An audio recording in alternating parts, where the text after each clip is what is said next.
Film की शुरुआत में डीएन को दिखाया जाता है जो कि एक स्कूल में टीचर होती है। वो अपने स्टूडेंट्स की क्लास लेने के बाद अपने एक स्टूडेंट जे को रोक लेती है। वो उसे अपने बोर्ड पे आने को कहती है क्योंकि उन्हें जे से कुछ काम था।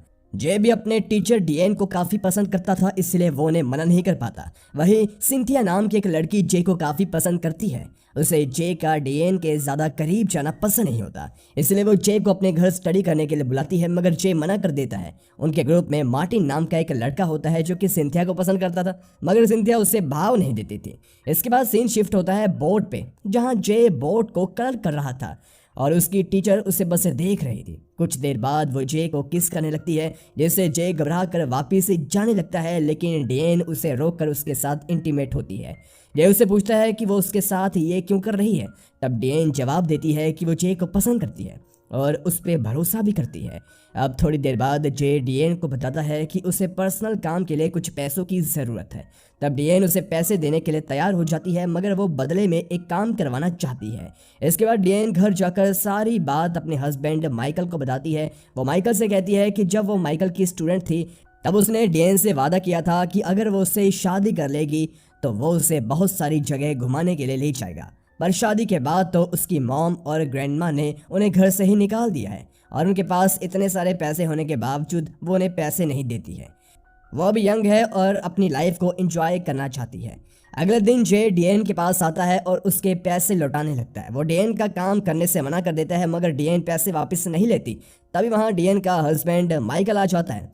उसे जब पता चलता है कि जे उनका काम करने से मना कर रहा है, तब वो उसे समझाता है कि इसमें कोई प्रॉब्लम नहीं होगी। उसे बस उसकी हवेली में जाकर उसकी मॉम और उसकी ग्रैंडमा को अजीब अजीब सी आवाज़ें निकाल कर डराना है, ताकि माइकल की मॉम को लगे कि वो लोग अभी यहाँ सेफ नहीं है।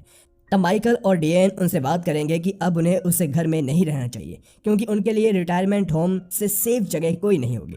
और यह सुनकर माइकल की मॉम सारी प्रॉपर्टी उनके नाम कर चली जाएगी। दूसरी ओर माइकल की मॉम और ग्रैंड मॉम को डीएन पसंद नहीं थी, इसलिए वो माइकल से बात करके डीएन को डिवोर्स दिलवाना चाहती थी, वरना वो माइकल को अपनी प्रॉपर्टी का हिस्सा भी नहीं देंगी। इसके बाद जे डीएन की सांस की नजरों से बचकर बेसमेंट में चला जाता है। इस घर में जॉर्ज और जैनी नाम के दो सर्वेंट भी काम करते थे। वो दोनों किसी काम के लिए बाहर चले जाते हैं। जे बेसमेंट में होता है और अंधेरे में उसे कुछ चीजें गिर जाती है। माइकल के घर में एक डॉग भी था। वो थोड़ी देर बाद काफी जोर जोर से लगातार भौंकने लगता है और अपनी मालकिन को बेसमेंट की ओर ले जाने लगता है। माइकल की मॉम जे का पैर देख लेती है और वो तुरंत अपना गन लेकर जे को मारने की कोशिश करती है, मगर जे किसी तरह से अपनी जान बचाकर भागता है। इसके बाद एक अनजान आदमी आता है और माइकल की मॉम और ग्रैंडमा को शूट कर देता है। दूसरी ओर जे डीएन और माइकल को जाकर बताता है कि उसकी मॉम ने उसे देख लिया और वो उसे मारने के लिए पीछे पड़ गई थी, इसलिए उसे वहां से भागना पड़ा। तब माइकल अपने घर कॉल करता है ताकि उसे पता चल सके कि उसकी मॉम ने जे का चेहरा देखा या नहीं, मगर उसके घर पर कोई भी कॉल रिसीव नहीं करता। इसलिए उसे जे पे डाउट होता है कि कहीं वो कुछ छुपा तो नहीं रहा। इसलिए वो लोग वापस हवेली जाते हैं, जहां माइकल को उसकी मॉम और ग्रैंडमा तो नहीं मिलते, लेकिन मिरर पे खून के निशान होते हैं, जिसे देखकर शक जे पर और गहरा उसका हो जाता है। उसने ज़रूर उसकी मॉम और ग्रैंडमा के साथ कुछ गलत किया होगा, लेकिन जे बार बार कहता है कि जब वो यहाँ से गया तब उसकी मॉम जिंदा थी। इसलिए अब ये तीनों फैसला करते हैं कि अभी वो लोग इस बात को सबसे छुपाएंगे और सच्चाई का पता लगाने की पूरी कोशिश करेंगे। अगले दिन जे डीएन से उसके ऑफिस में बात कर रहा था, तभी सिंथिया उन्हें बात करते हुए सुनती है। उसे ज़्यादा कुछ समझ में तो नहीं आता, मगर वो इतना समझ जाती है कि ज़रूर जे किसी मुसीबत में है, इसलिए वो जे से इस बारे में बात करती है। वो जे की मदद करना चाहती थी, लेकिन जे सिंथिया को कुछ भी नहीं बताता। सिंथिया जे को उसकी और डीएन की साथ वाली फ़ोटोज़ दिखाकर कहती है कि वो डीएन के हस्बैंड को ये फ़ोटोज़ दिखा देगी, मगर वो सिंथिया की बात नहीं सुनता। इसलिए वो माइकल की हवेली जाती है, जहाँ माइकल मिरर पर लगे खून के निशान साफ कर रहा था। और सिंथिया जैसे ही दरवाजे के पास पहुंचती है, तब वहां उनका सर्वेंट जॉर्ज आ जाता है। इसलिए सिंथिया माइकल को वो फोटोज नहीं दिखाती और बहाना बनाकर वहां से चली जाती है। उसके जाने के बाद माइकल भी हवेली को लॉक करके जाने लगता है। तब जॉर्ज उससे उसकी मॉम के बारे में पूछता है, जिस पर माइकल झूठ बोल देता है कि वो लोग घूमने के लिए हवाई गए हैं, इसलिए उसे भी अपनी फैमिली के साथ कहीं घूमने चले जाना चाहिए। इसके बाद डीएन जे को बोट की चाबी देकर कहती है कि वो 3-4 घंटे बाद बोट पे आकर मिले, मगर जे काफ़ी जल्द ही बोट पे जाता है और इधर उधर चीज़ें ढूंढने लगता है। तब उसे एक वाइट शू मिलता है जिसमें खून लगा हुआ था, साथ ही उससे गन भी मिलती है। जब डीएन वहां आती है तो वो कहता है कि माइकल ने ही पैसों के लिए अपनी मॉम को मार डाला, जिस पर डीएन कहती है कि उसके शूज़ पे फिश का खून लगा हुआ है। और वो गन के बारे में कहती है कि आजकल तो हर कोई गन रखता है, इसका यह मतलब नहीं कि माइकल मर्डर कर सकता है। फिर वो जे को अपनी बातों में फंसा लेती है और दोनों इंटीमेट हो जाते हैं। रात में डीएन अपने हस्बैंड से मिलती है और सारी बात बताती है कि आज उसने किस तरह जे को हैंडल किया, वरना वो पुलिस के पास जाने वाला था। तब माइकल जे के पास जाता है जो अपने फ्रेंड मार्टिन के साथ एक पब में होता है।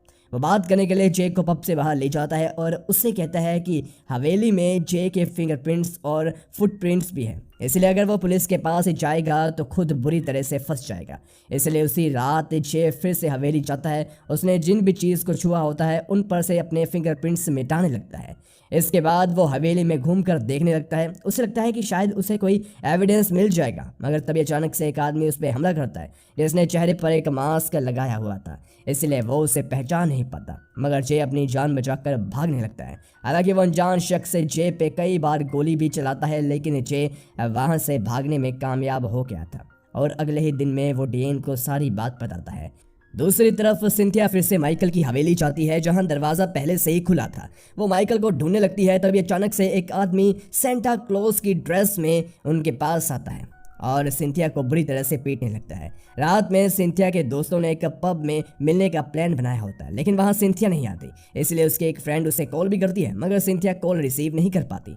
इसके बाद सीन शिफ्ट होता है डीएन पर, जो जे को कॉल कर बताती है कि वो अपने हस्बैंड को ढूंढ रही है क्योंकि वो मिल नहीं रहा। इसके बाद मार्टिन अपने रूम में आता है जो कि जे का रूममेट भी था। वह आकर पहले अपनी दवाई खाता है, फिर बताता है कि सिंथिया आज पब में उससे मिलने आने वाली थी, मगर वो नहीं आई। उसने सुबह में बताया था कि वो आज माइकल से मिलने उसके घर जाने वाली है। वही डीएन एक पब में कॉल करती है जहां माइकल हमेशा जाया करता था।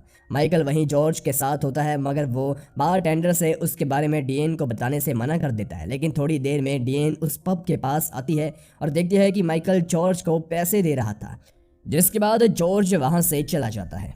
तब डीएन अपने हस्बैंड को जाकर कॉन्फ्रंट करती है। तब माइकल कहता है कि जॉर्ज को उन पे शक हो गया है, इसलिए उसे पैसे देकर वो उसका मुंह बंद करवा रहा था। यहाँ माइकल को लगता है कि उसकी वाइफ उस पर नजर रख रही है, इसलिए दोनों में झगड़ा हो जाता है। तब डीएन जे को कॉल करती है और बोलती है कि वो अब माइकल के साथ नहीं रहना चाहती, इसलिए वो जल्दी उसे डिवोर्स देने वाली है। वो फिलहाल जे के रूम पे उसे मिलने आने वाली थी, इसलिए जे अपना रूम साफ करने लगता है और मार्टिन सिंथिया को ढूंढने के लिए माइकल की हवेली में चला जाता है। और कुछ ही देर में डीएन जे के रूम पर आ जाती है जहां दोनों इंटीमेट होने लगते हैं। लेकिन तभी माइकल भी डीएन को ढूंढता हुआ जे के रूम पर आ जाता है। अब डीएन छुप जाती है, इसलिए माइकल के काफ़ी ढूंढने पर भी डीएन उसे नहीं मिलती, मगर उसे पता चल जाता है कि वो यहीं कहीं है क्योंकि उसने बाहर डीएन की कार देख ली थी। वो उसे ढूंढने के लिए बाहर जाता है, लेकिन तब तक डीएन जे को लेकर अपने बोट पर चढ़ जाती है। मगर उन्हें ढूंढते हुए माइकल भी बोट पे आ जाता है और वो डीएन और जे को किस करता हुआ देख लेता है और अपनी गन निकाल कर शूट करने की कोशिश करता है, मगर उसमें शूट करने की हिम्मत नहीं थी, इसीलिए वो रोने लगता है।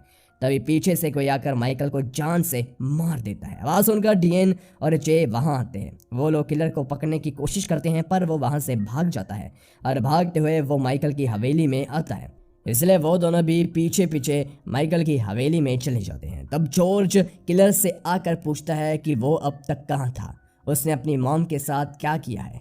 तब हमें पता चलता है कि किलर माइकल का छोटा भाई मार्टिन है, लेकिन उससे कुछ मेंटल इशू था, इसलिए अब तक उसकी मॉम ने उसे वहां से दूर रखा था। तब जॉर्ज कहता है कि वो जल्दी ठीक होने वाला था, इसलिए तो उसकी मॉम ने माइकल के कॉलेज में उसका एडमिशन दिलवाया था और वो अपनी विल भी बदलने वाली थी और सारी प्रॉपर्टी उसके नाम करने वाली थी।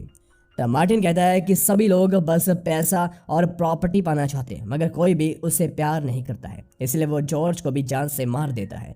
और तब हमें पता चलता है कि मार्टिन ने ही पहले अपनी मॉम और ग्रैंडमा को मारा था, फिर सिंथिया को भी, क्योंकि वो सिंथिया को पाना चाहता था, लेकिन सिंथिया जे के पीछे पड़ी हुई थी।